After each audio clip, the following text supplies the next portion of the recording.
and things can get. Good to hear. We're still good? Yes. Okay, I'll keep talking, but yeah, no, that's what I'm saying. The cameras are separate from officers taking enforcement action, whatever they need to do. Okay, good, thank you. But one Sir, question, you said you can't use cameras on state roads? that's what the cameras have told us, and that's what law has told us. Wow, what? Yeah. Do you know why? Probably something to do with the state legislature and DOT getting together with their aspects and Santa Fe and everything like that, but I didn't really delve too much into it because that's the actual camera system itself Right. has deemed what the state can do and what they can't do. They just don't want to put them on state roads. Could that change in the future? Possibly. But like I said, in order to make change, you actually have to talk to the legislative and go through those politics. Any other questions from the council or? Did the road trade portal send a picture of the suspect that they just captured? No, it's not going to do that. It's going to be exclusively for the unit itself. We take a look at it, we go from there. When I do make contact with people that actually want to have contact, which I've had, they basically said, hey, can you give him a talk to? One of these, sessions where, hey, he needs to be educated, this isn't right, whatever. And that's fine. Whatever the person wants is what I'm going to do. That's, because that's what we're here for. We're here for the public.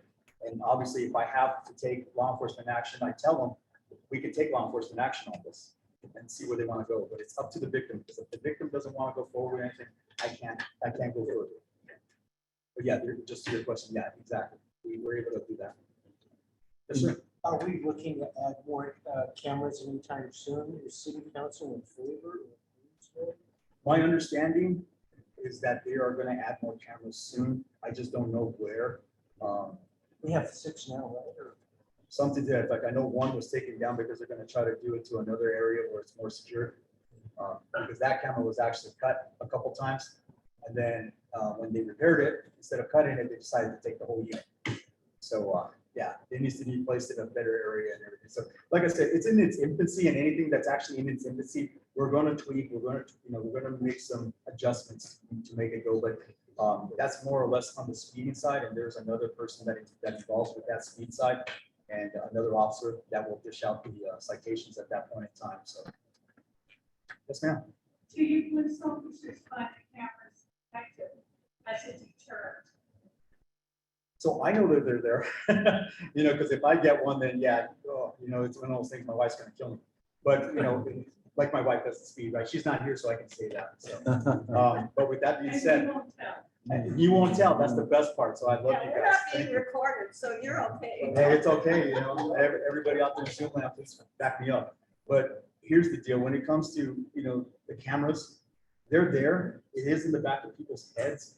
Now they do get a citation for it. Okay, the citation is basically $100 fine, and then it's mailed out to them. And then, like I said, then it goes through the judicial process. They have a chance to go ahead and fight it, or do what they need to do, pay it, whatever the case may be. I don't really want to get into the statistics of it. I know you guys can see that on the news and everything like that, but it is something there that can help deter what we need to go through. Obviously, we're short-staffed. I mean, this is not a secret. We're doing what we can with the personnel that we have. In the unit, myself, I'll just bring it up to speed. The traffic unit is taxed, and I never knew this as much until I actually went there. They are taxed a lot. I never knew that they did how many escorts they have to do, how many presidential things they have to do when the president comes in, now, whether it be the vice president or the president himself. I was actually involved in the president fighting when he came, and the Secret Service when they came. It's a big orchestrated conduction is what it is. And then not to mention funeral processions for firefighters, for officers. It's an honor to do those processions for families and everything. So they are taxed a lot. They have a lot of things going on. And not to say like, the officers in the field, because the officers in the field have calls for certain. Trust me, I come from the field. I know. I mean, we're getting handed, and we do the best we can. The supervisors do the best they can with everything going on. They're able to facilitate and make things happen, so that way we get those services done for the public. So we are working hard to do what we need to do with everything. And just like you said, we are trying to take initiative with what's going on, because it all starts with this aggressive driving and speeding with everything else. I want to hear from people, not to take it, when you might support the officers that didn't show up, so they take it anyway. Not to go and try to ensure staff, but spectrum around, have officers who do have tickets, and you feel it's justified, and then you can't go and hear it for. So sometimes they're actually, they have to go to mandatory training, or sometimes they're sick, or whatever the case may be. I know I make all my traffic. It just is what it is. Have I been perfect? You know, nobody's ever perfect. You know, I had this because of training or because it's sick or a kid or whatever. And at that point, then it's up to the judge if they're going to actually go ahead and continue that case, or they're just going to go ahead and dismiss it with prejudice or without prejudice. And of course, with prejudice, meaning you can't try the case again. Without means the officer can bring it back up if need be. So as far as morale is concerned, I can speak for myself and other people that I work for. I work for these other officers as well in the field. We all take our job seriously, and we have our pride in what we do. And you know, like I said, does it hurt that somebody gets taken out? I can't handle what happens in court. You know, like I said, I've lost a traffic ticket or two. You know, but then you get better, you understand it, and that was in my rookie years. Now I know how to. Hey, this is what we do. Even when they get an attorney, we're able to say, hey, what the attorney knows right off that. What kind of deals can we work? Cool. We'll work something on the next one, you know, that may be a criminal case that we can try to get something for you as well. Because I'm all about that type of relationship where, hey, you know, you give me something, I'm going to give you something, you know, it all depends on what the situation is. But to me, we do the best we can. The last ride along that I went on, we had to go to court. I think it was during the day. We had to go to court like 3 different times. So the officer was out in the field, and he had to break and go to court. Then, you know, and this was, we had to do that like 3 times. Mhm. And so they were talking about, because you have to physically be there, is there some way that now you can just do Zoom into court? So I'm glad you brought that up. And if you guys want to speak to this as well after I'm done, but now all traffic citations are being handled over Google Meets, which is like a Oh, Zoom. okay. Yeah, good. so now officers don't actually have to get down there. Okay. Yeah, and then there are times where the city attorney will actually get involved in some of our cases where they will actually give them, they have 2 choices at traffic rating, either accept the city attorneys or they can see the officer. That's their 2 choices.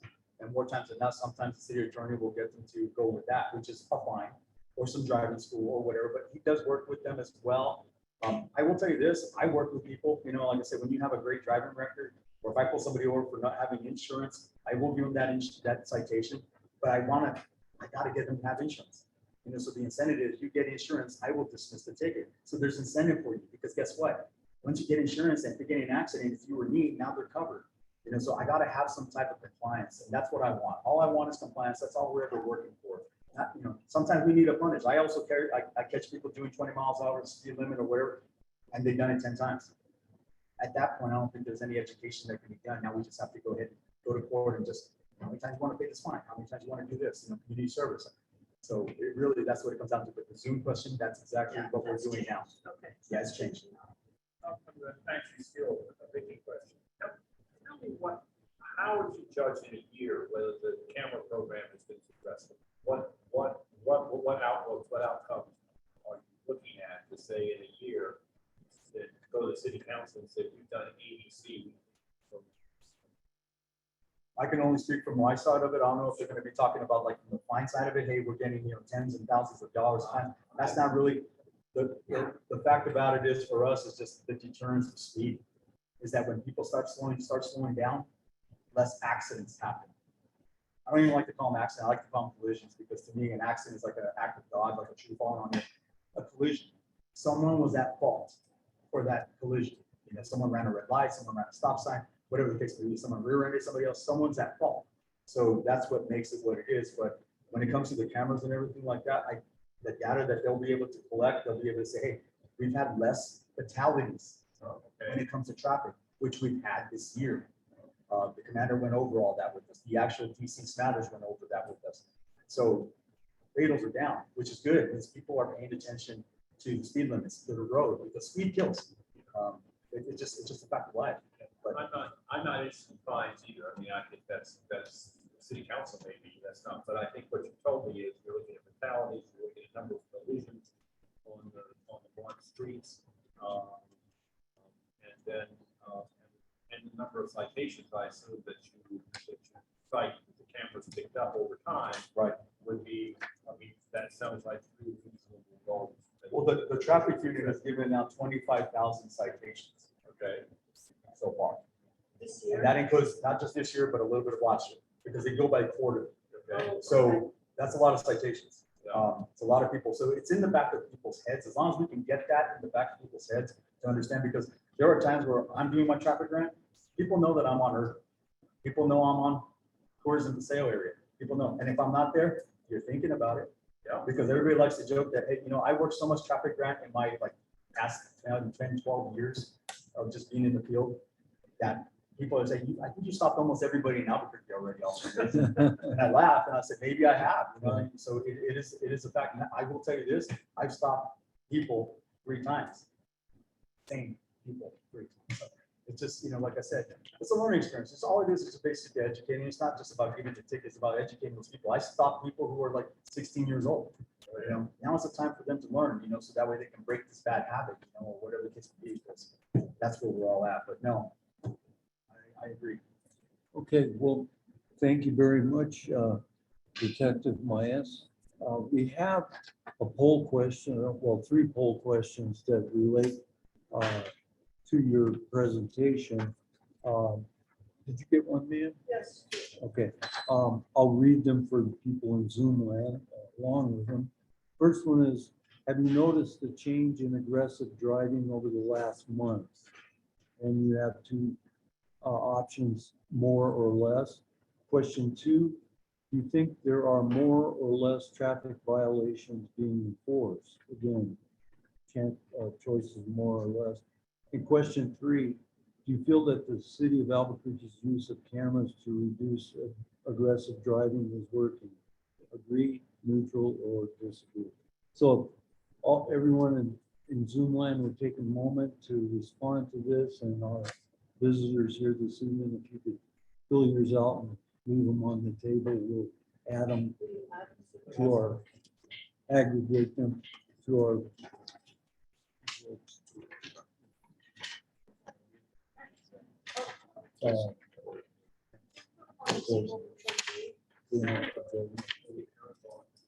He's not on. It's not. Well, we'll go ahead, since Aaron's not here. Next on the agenda, Cassandra. Sandra said she was getting some work done at home. But Yeah, she I might know. have to step out. She says she's still there. But I'm not sure. Sandra.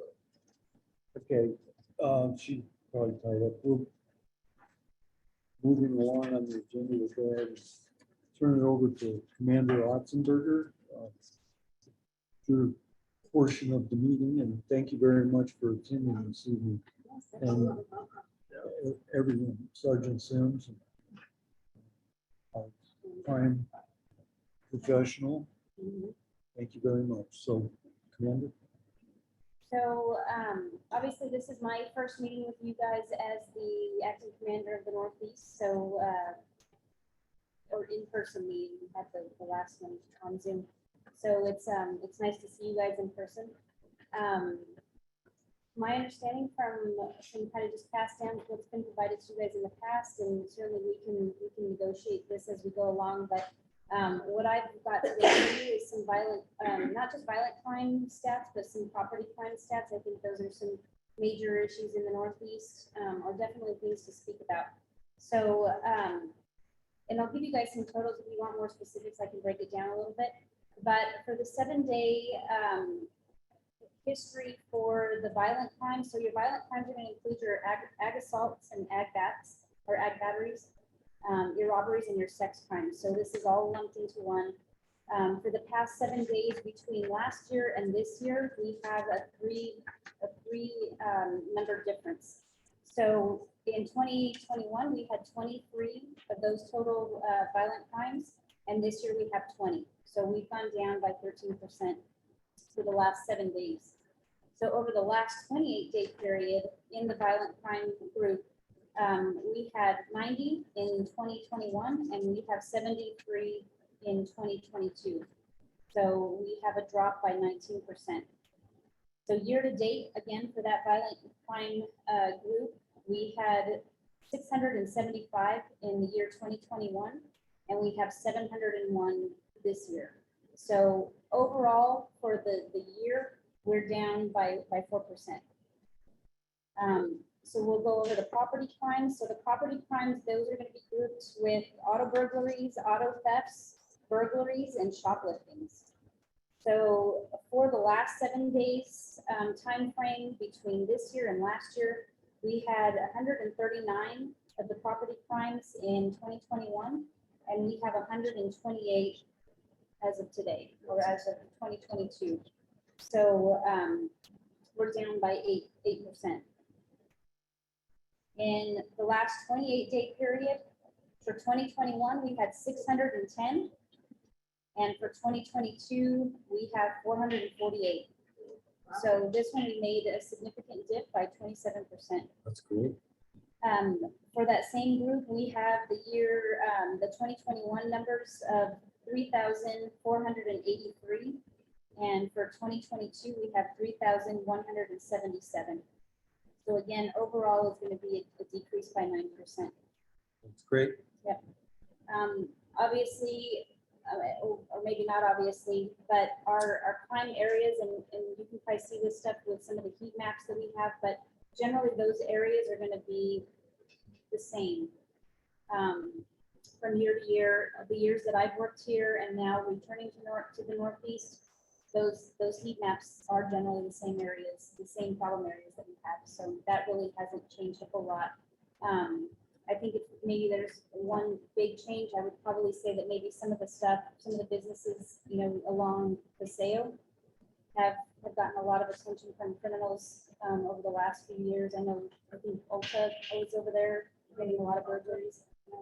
So, you know, some of those businesses moving into that northern side probably has increased that as well. But generally, we have our uptown areas, ours along San Mateo, Manal, and again, it's the same areas.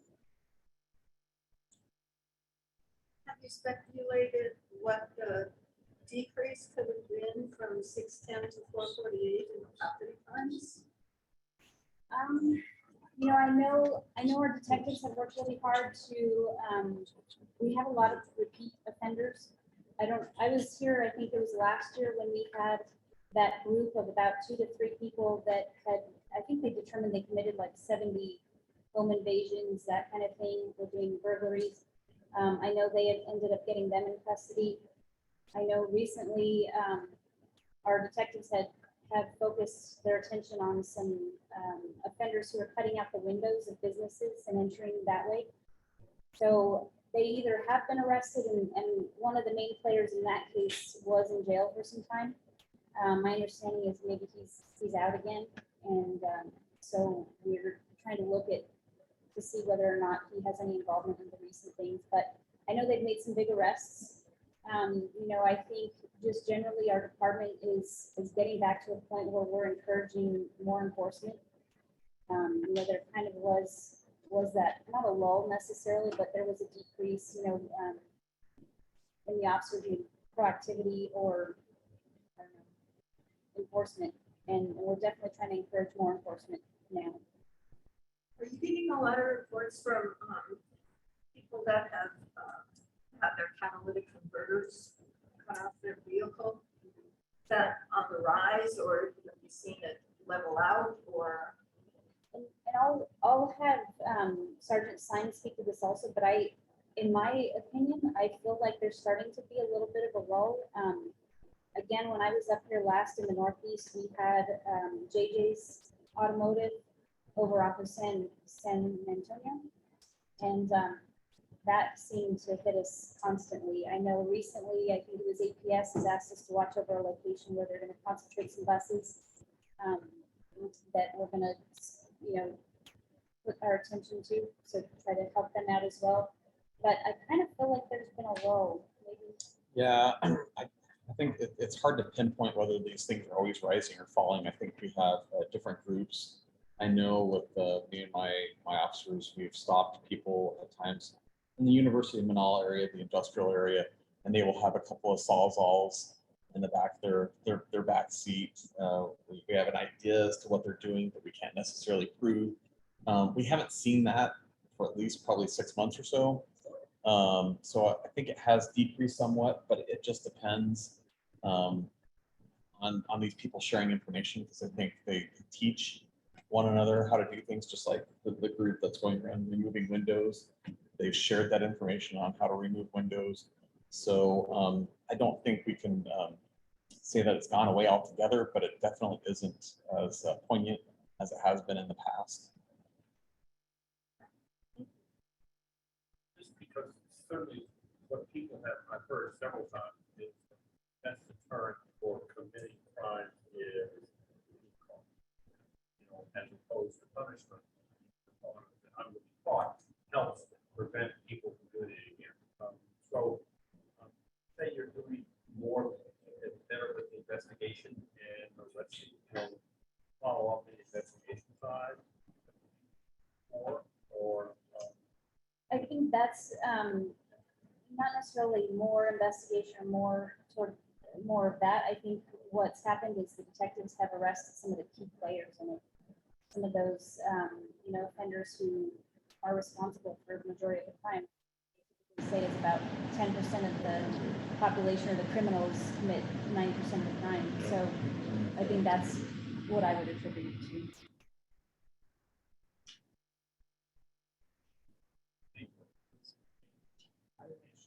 Still pretty consistent. We had, in our repair shop in the last 3 weeks, people have just showed up. Hey, my car's making a funny noise.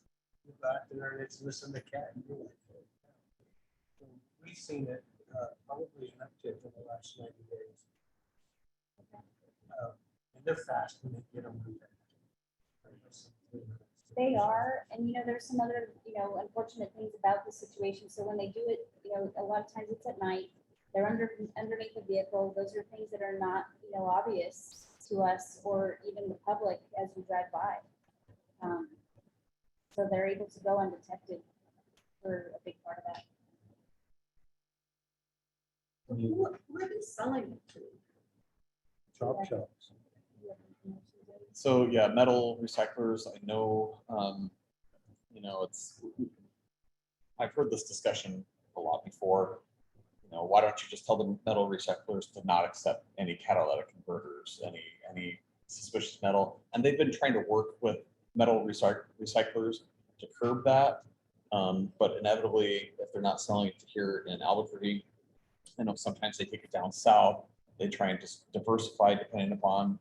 You have some people that may steal 1 or 2 in a night. You may have other people that are stealing 7 to 10. It just depends. But it's hard to cut off the flow of those catalytic converters being sold for metal, for scrap metal, and the precious metal that's contained inside of them. has the chop shop regulation had any effect so far? Have you seen any effect? At the street level, no. Auto theft would probably be better keyed in on that because they deal with that more frequently. I know, dipping back into way back in the day, chop shops used to be more prevalent about 12 years ago Yeah. in the city. Yeah, at least that long ago. Yeah, they were more prevalent back then than they are now. But yeah, just what Sarge is saying here, I would agree with this assessment on the whole thing because of what we've seen. Yeah, but yeah, I don't think it's as prevalent as it used to be. It's a fair regulation also. So there's no-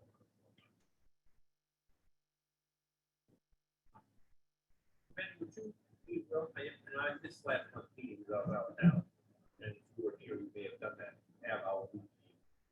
But could you talk a little bit about what your goals are when you're making your, what you've done? I'm very much detailed goals first. What are you trying to do? What are your outcomes? So could you talk a little bit about that if you haven't already? So for those of you that don't know me, I'm Deanne Otzenberger. I've been sent here to replace Commander Weber, who's fantastic. I have been with the department since 2008. I started with the University Police Department in 2003, so I'm coming up on my 20th year. I have done, most of my time like Officer Mays in the field. So, while I might not have the detective experience, we do get that overall experience. We respond to everything. We kind of see the trends out here in the field. I've done some time in internal affairs professional standards. I've done some time in internal affairs force division.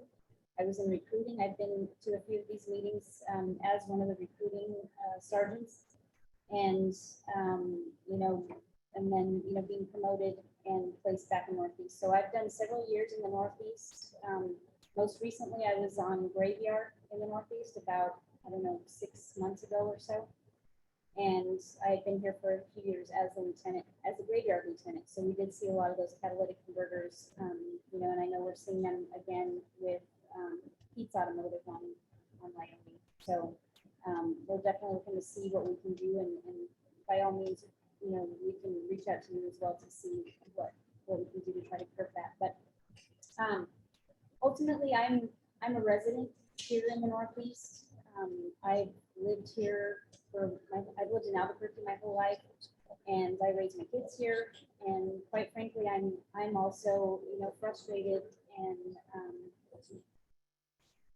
upset about the crime that we have, and I want to be able to participate in my neighborhood, to go for a run, to go shopping, and not feel like I'm going to be victimized. And quite frankly, that's what I want as well for the rest of not just Albuquerque, but specifically the Northeast. So I see a lot of things, and I tell these guys that work at the Northeast Sub, it's unfortunate for them that I live in this area command, because I see a lot of stuff on my off time. But unfortunately, they're going to get tasked with. But I am, sometimes I relate, the steps of a business to a scene from Pirates of the Caribbean, where you see all these, drunken pirates kind of partying it up on the porch, and it makes us uncomfortable. It makes me uncomfortable as an officer, but even more so as a mother and just as a citizen. So that's ultimately my goal, is for all of us to feel safer here. Thank you. Thank you. We have our poll results. Also, Yeah, there's somebody. Yes, it is.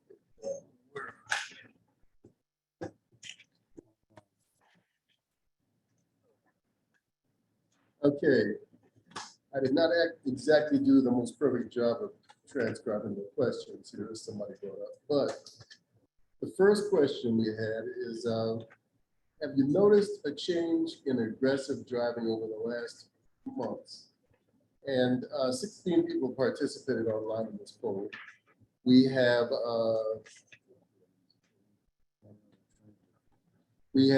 16 answers, and 9 out of 16 people, which is 56%, said aggressive driving has changed, which means increased, I'm assuming. And 44% said it is not. So we got a couple of answers. we got 5 out of 8 to say more. Okay, First one. 5 out of 8 did say more. Yeah. So that's Okay, a pretty strong response. all right. So the second question we have is, do you think there are more or less traffic violations being enforced? And it should be a more or less answer. I put yes or no. Yes meaning more. So we got 10 out of 16 people, which is 63%, who said more. And we got 6 out of 16 people who said less. So I got 5, 6 6 more. and 8. Yeah, 6 out of 8. Okay. And the final question we have is, do you feel the city of Albuquerque's use of cameras to reduce aggressive driving is working? 16 people answered. 6 people said, yes, it is working. That's 38%. 10 people said, no, it's not showing any effect. That's 63%. So the majority does not, the majority of our viewers tonight do not believe that the use of speed cameras is showing effect. And if We've got two that agree that the use of cameras is reducing aggressive driving, and 1, 2, 3, 4 that are neutral. All right. Thank you all for participating out there in Zoom land, and thank you all here for participating in this.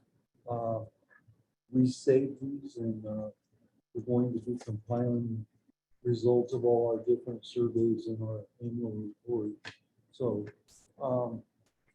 I will now turn it over to Sergeant Sims for this portion of the Thank you. agenda. Okay, so use of force data for the month of July. The Northeast had 3 level 1s, 6 level 2s, and 3 level 3s for a total of 12 use of forces for the month of July. Force per 1,000 calls, the Northeast was at 1.7. In terms of the calls associated with all the uses of force citywide, family dispute and disturbance both had 7. Suspicious vehicles or people had 5. On-site suspicious peoples or vehicles, aggravated assault battery, and wanted person each had 4. Narcotics had 3. Fight in progress, armed robbery, behavioral health, and suicide each had 2. And then theft, fraud, embezzlement, SWAT, shots fired, traffic stop, on-site disturbance, commercial burglary, residential burglary, vandalism, and shooting all accounted for 1.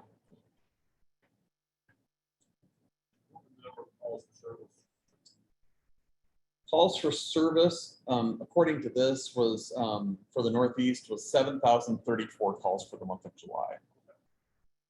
Right. Just a little bit. Given your staffing numbers, I don't know how you keep up with. Thank you. This could be a short meeting. How many officers do we have, like, on the streets? Yeah. About 70. 70? 70 for the area command. Yeah. Obviously, those don't account for anybody on vacation, on sick Right. leave status, on sometimes we do TDYs to other specialized units, but it's generally about 70. But that includes the sergeant as well. Does that give us good coverage? It would always be nice to have, I mean, we always talk about when we go into briefing, how when we used to walk into briefing, we would have standing room only. We would have a huge room full of officers. And I can even give you one example, which is not Northeast, but in Valley where I came from. I showed up one day and on one squad, there was 2 officers. So that's the difference. I know, and again, I'll just make the reference to Valley, but you know, the amount of people in Coronado Park, which I'm sure everybody has seen here, far outnumbers the amount of officers we have. Yes, just kind of a note going back to my days of planning and constructing substations. We, back in the day, the late 80s, early 90s, were planning for a contingent of 150 officers per area command at that time. And we're falling way short of that. We did at one point get close to, during my career, 1,200 officers on the department. I don't know what the total staffing is now. I don't have it at hand. 887, I believe. 887, okay. So we have 887 officers now. When I started with Albuquerque Police Department in 1984, we had 854. And the city has exploded exponentially in terms of population. And one other thing that I think a lot of people don't take into consideration when we're talking calls for service, not only do we have to take into consideration the residents that live here, but this is the economic engine for New Mexico, in a lot of areas. And so we have a transient using the word transient in the broadest sense, we have a huge transient population coming into work, play, go to school, whatever, that you all have to respond to. That goes unnoticed whenever they start tossing around numbers down at City Hall. Oh, well, we've got, 680,000 people in Albuquerque, or whatever it is now. It's the service population is much, much higher. So that's my editorial comment. So does APD have a plan for what's gonna happen with Coronado Park places? Are you looking at how that's going to affect the population and have a plan, someone looking at that? So one of the things that I did last week is I sent out one of the city ordinances that, these guys are able to enforce, just reminding them that we have, some options. But I worry about the same thing as far as, where will they go if we don't have to come out of park? And I have to say there's not a whole lot of outlets for us to try to address that. And I can give you one example. We have, a group that has migrated, when we make contact with them, they move a block away. And then we make contact again and they move a block away. And basically every time they move that block away, we have to restart the process and asking them to go. So,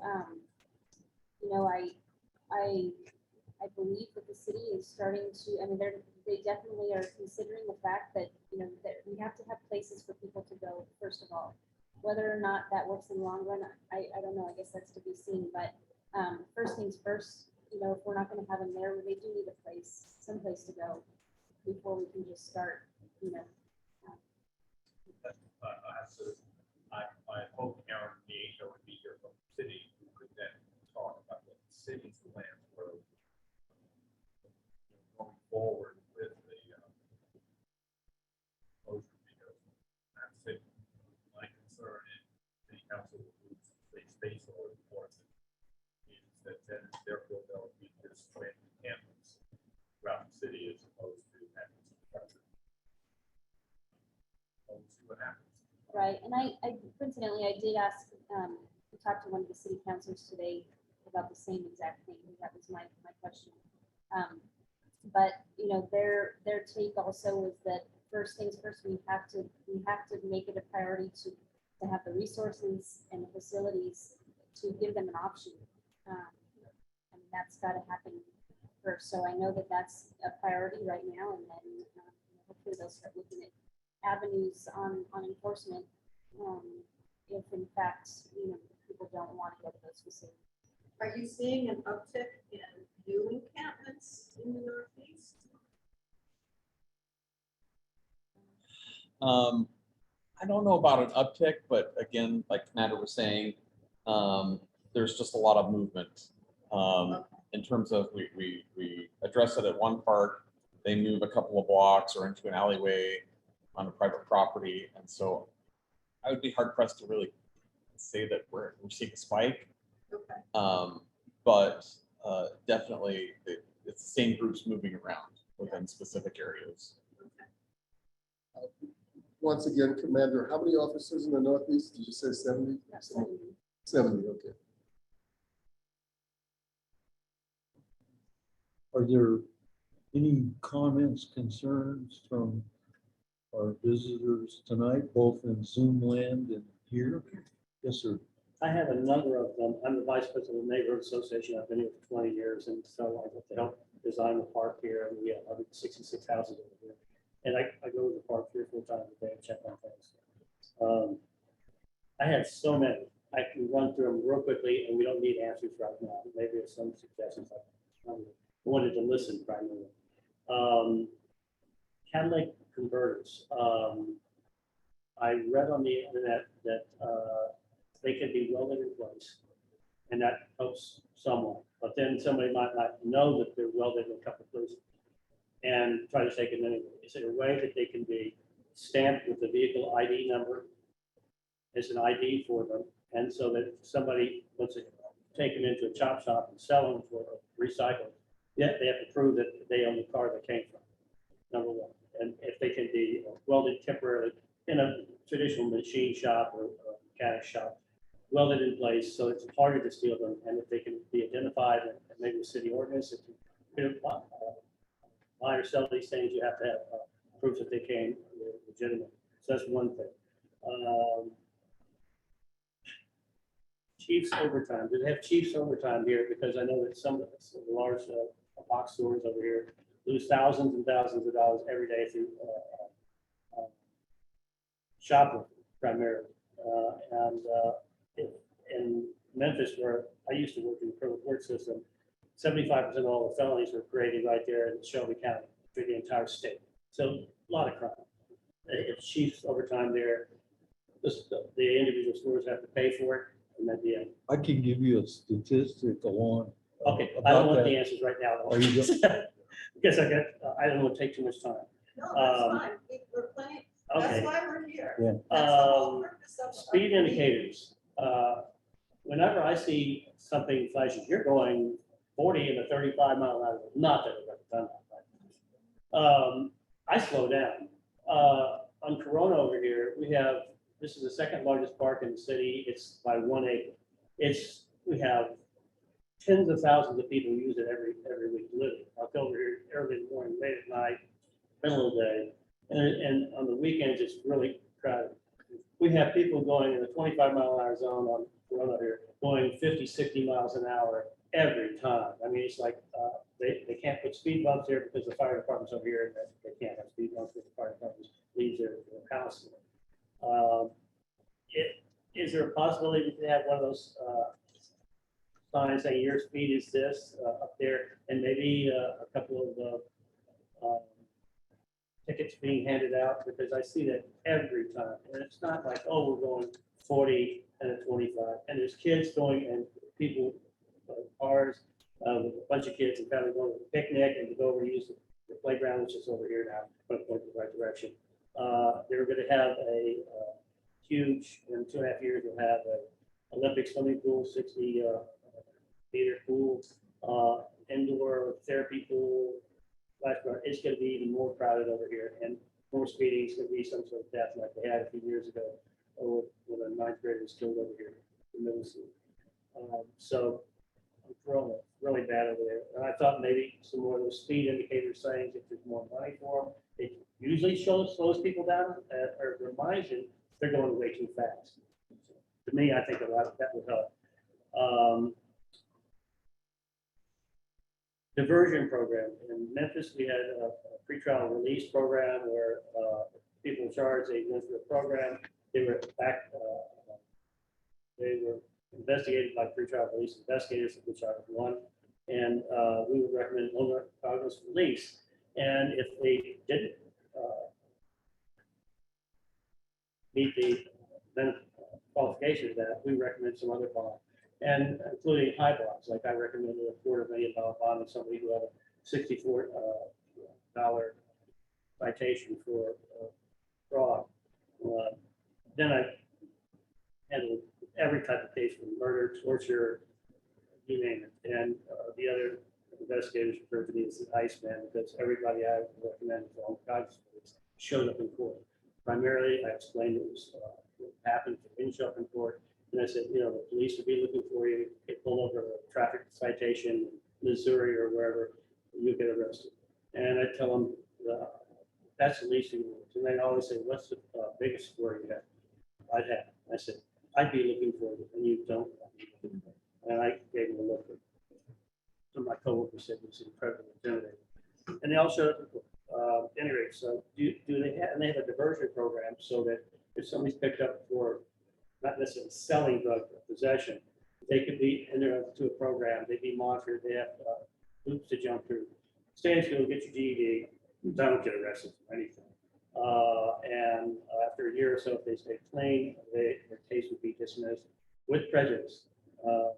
But if they got arrested again, magically it could be pulled out legally from the state of Tennessee.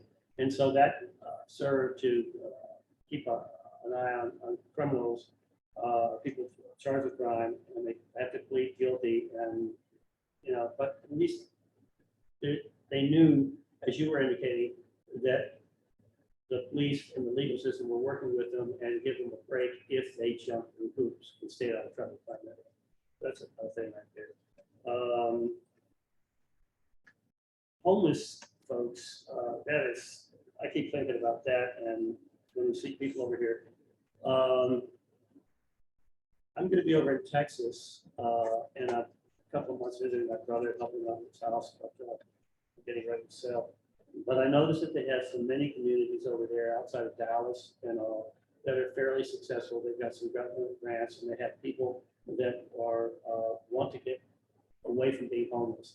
And so for the homeless thing here, do they have a, has any survey been done even informally, saying, find out why the people are homeless? Mental issues, drug problems, they lost a job, lost a home, family disintegrated. Has any survey been done on it? Because they had done that over in Texas, and they found that a significant population of their homeless folks wanted to get back on and do something. Either had mental problems that could be taken care of. They had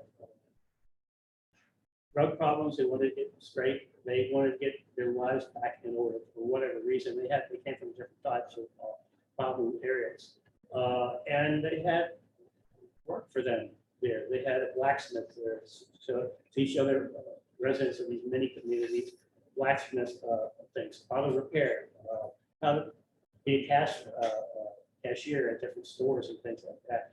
And they had gardens for them, and they were outside of the regular town, but they had bus things that don't take them in and out, so you could take jobs away from there and go into town and live. I'm going to go to one or two of those communities, make arrangements at a time as an informal basis, and talk to some people. I'll bring that information back. I'm going to send that to the mayor as a will. What's been happening the last 6 months since I'm recovering from my torn rotator cuff surgery and all that in this area. But I'll be glad to share that with the police and all. We appreciate With all that information. But I think it'd be instructive and better opportunity to address more specifically some areas of homelessness. If you have a better idea of the degree of the homeless. I also worked 4 years in the psychology department at my undergraduate school at Rose College in Memphis. You have a better idea of what the problem is if you, and so you come up with maybe more specific solutions that might be working. Some of these might involve grants. I would be real big on going after any grants that you can get to let the local population pay some property taxes. There are all sorts of resources, state or federal, looked into, or private donations to address some of these issues. So that's basically what I wanted to say. But I didn't want to take a whole lot of time, just give it food for thought on some of those things, except for the speed cameras over here, because I don't want some kid killed. They had a program over here years ago with my daughter, who's now 36 and does triathlons, lives and works in New York City, but she went to La Cueva, and they had, when she was in La Cueva, that man was killed over there in a traffic accident. And they had a survey done. And they had everybody in the auditorium over there, and they had people who did the traffic survey say, well, we really don't need a camera, a traffic light over here. It costs $120,000 to $175,000, whatever, over on Wilshire and Wyoming. And I listened, and there were 300 people out there, and it was held in the evening. And the presenter said, well, where are they? We don't need cameras up here. We don't need this because of this statistically. And I said, when did you do your surveys? And he told me, I said, so you did your surveys on a school holiday for traffic. I said, I don't know if you know this or not, but there's about 3 or 4 attorneys over here. You just testify and you just ask where are the parking lots at La Cueva. I don't know how you got into this building, not knowing where the parking lots are. Because you have to see the parking lots, at least 1 or 2 of them, to enter the building. So what you just told me indicates that you don't know what you're talking about, or whatever you said is totally irrelevant. Because I don't know the name of the young man who's killed over here, But I do know this area pays more in property taxes than any other area in the city, and I'll be damned if we're not gonna have $175,000 traffic light over here. I see the car speeding back and forth. My daughter's a varsity distance runner, state champion soccer player over here, and I'm not gonna have her carry a 30-pound football bag and go across the middle of Negro, which is Wyoming out here. The cars are going 40 miles an hour, which means they're traveling 88 feet per second over there. So we're gonna have it, and so they got it. So you speak up. I don't know if there were actually 3 or 4 lawyers out there. I think 1 or 2, but I figured it just throwing them out. And I'm disappointed, I have to say, that not in you all here at all, not in the people of Zoom. I'm disappointed that my fellow board members are not over here, and that more people aren't involved in other. If you want things to be better in your community, you speak up, you attend meetings. You maybe just sit there like a priest up and don't say anything, but numbers count. And you go over and see people over here. Simple acts of kindness. There was a man who had some sort of tremors. I don't know what they were. And he's trying in the dog park to open up a little bag so he could pick up the dog poop. And I saw this nice, the guy was probably as old as me, 71, 72 years old. And this really pretty, nice young lady saw what was happening, walked over and said, "Can I help?" And she asked, "I can't get this open." And she opened it for him, then went over with him, made sure he could get it in. Little things like that make a difference in the community. Just going out here and saying to the police that were here a year ago, and we had how many people were just packed all over the place. And they had 3 horse officers there, the horse patrol, and the guys, of course, pooped right next to a table, a picnic table, where some teenagers were eating. And they said, "Oh, my," and the other police officers were joking. And I said, "Don't worry, it's not a problem. There's some bags over there. Hey, would you kids get over and get some bags?" And look, "No." I said, "Well, I'll get you some bags." And so they joked with him, the other officer, he picked up the people. But I, said, "Hey guys, it would have been so nice if you would have done that for him, you say something, but you participate. Picking up our neighbor over here doesn't, he's Asian, he's new, next door neighbor. He doesn't know you're supposed to clean up here right around on the curb, between the sidewalk and the curb. So I went out there and showed him, "Oh, this is what you do." His English is minimal, my Chinese is non-existent. And but I showed him broken English. And so the next day, he and his wife went picking up stuff. It's not that they didn't want to, they didn't know. Anyway, I'm pontificating enough. Any questions for me? Oh, I sent something positive. I did send a crooked judge to prison. He made the mistake. I didn't wear a uniform, but I was my police ID or suit to court. And dismissed a PWI case for a young man who came from a wealthy family, it turned out, and he wanted to go to medical school and dismissed it during arraignment. So I memorized a 10-digit docket number. This is 25, 30 years ago. We got another investigator with access to everything. And we pulled his original arrest ticket, Xerox it back, printed out a copy of his computer arrest record. And 2 hours later, his arrest ticket disappeared and his computer record was arrest disappeared, erased. But the judge's thing was there, and so I got the judge indicted, tried, convicted, fined, sent to President Peach from office permanent practice law, and it's bankrupted. Later on appeal, it was turned over, dismissed for technicality, not my fault. And before all that, I told the grand jury, and I told the DA, talked to the grand jury, and said, "I don't give a rat's ass if this kid goes to medical school or not. We've got the DWI, I witness a felony. If he doesn't serve at least 3 months, I'll take it up to the feds and get him 7 years on conspiracy." So they gave him 9 months. So I'm real big on police officers and supporting them. I had 5 other police officers removed from the force for criminal activities that I witnessed, but they didn't think I'd turn them in on them. But I also had the sad thing to do with the chief of police to go in and tell a court clerk that her fiance, who was a friend of mine, who walks with big children, I do, go see 5 times a week and see what happened. And you never forget it. And so I always say, wear your best. Got shot once. And so we're gonna have to, Yeah, I saved a sentence, a lot of money.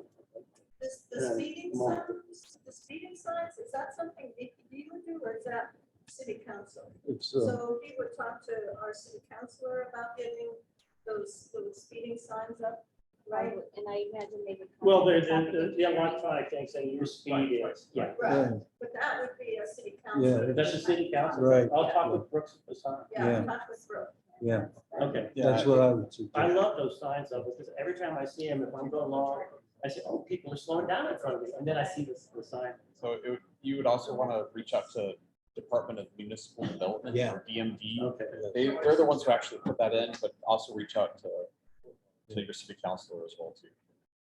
We're running, I have one other. And, One yeah, comment yeah, one go ahead. comment on the homeless issue is, I used to know someone who was board of heading homes. So that periodically, I don't know if it's every year, but periodically they do a homeless service. Go out on the streets, issues. Find as many homeless people as they can. Answer those questions. And we still have that program where they're paid, some homeless people are taken over to pick up trash for $9 or whatever an hour. Maybe, I don't know. That was a good program.